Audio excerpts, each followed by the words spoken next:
Mercantilism is the economic theory that trade generates wealth and is stimulated by the accumulation of profitable balances.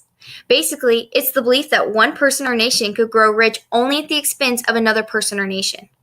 Between Great Britain and the American colonies, mercantilism influenced the laws, economy, and the relationship between them. One of the ways that the mother country would draw in revenue from the colonies was through the laws that they created. This led to England intaking the most profitable trading. Mercantilism controlled the thinking process on trade, so with that belief in mind, England created laws that favored and kept them the most powerful country.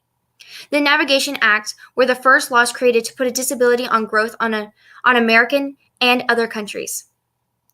The first Navigation Act was a law that made colonies only import and export through English ships. Then came the Second Navigational Act, which forced all goods to travel through England to be taxed.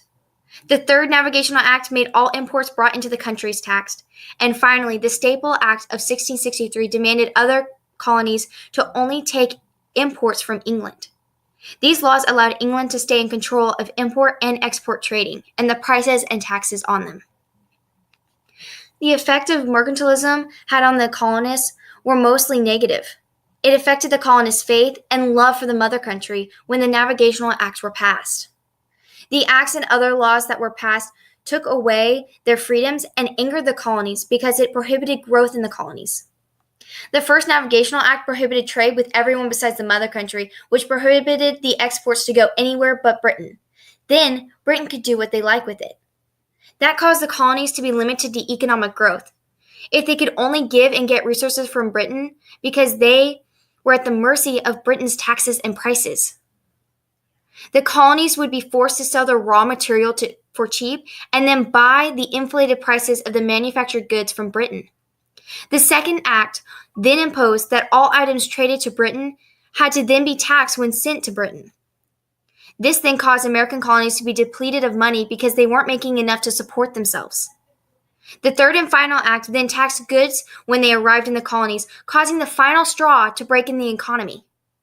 This led to the downfall of the American colonies. The colonies started to crave independence from the mother country.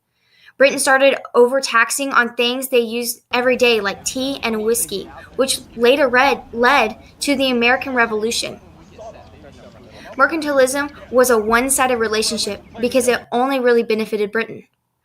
Britain wasn't seeing the negative toll it was taking on the colonists because they were too busy seeing the money that was increasing for them. Now, the colonists initially complained about the restrictions on trade. In New England, in particular, many colonists evaded the restrictions on navigational acts by smuggling. But although relationships between England and the colonies were often full of friction, the two sides never came to any real conflict. Instead, England developed a policy of salutary neglect towards the colonies, which led to the trade laws that most hurt the colonial economy to not be enforced. Threatened by the presence of French in North America, British officially knew that at some point they would have to clash with French over the domination of the continent. And they needed the colonies' support with them when this time came. The British did not want to alienate their much-needed allies through aggressive trade restrictions. But the thought of freedom had already been set into motion in the colonies, and nothing that British did would stop it. Overall, mercantilism led to the events that created the world that we have, and the idea of mercantilism is still used today.